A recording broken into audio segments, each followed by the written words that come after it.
Gar Mellužu un Jaundubultu prospektu Jūrmalā tāpat kā pirms 100 gadiem stāv koka vasarnīcas.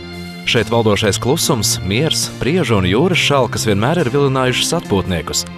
Vēl 19. gadsimta beigās un 20. sākumā tā bija vācu aristokrātu iecienīta atpūtas vieta, bet padomju laiku vasarās te virmuļoja pionieru nometņu dzīve.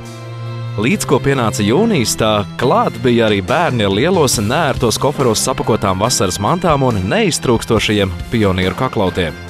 Jūrmalas priedes vēl atceras to laiku ik rīta pionieru līnijas, tauru skaņas un godarakstus, lapenēs pie vārtiem sēdošos dežurantus un straumēm vien no dažādām nometnēm plūstošos organizētos gājienus uz jūru.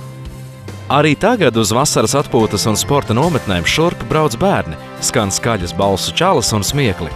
Bet kādreizējais pionieru nometņu rajons gan dzīvo pavisam citu dzīvi. Tāpat kā pirms 100 gadiem te atkal ir vasarnīcas un apkārt valda īpašais Jūrmalas vasaras atpūtas miers. Uz tikšanos Jūrmalā!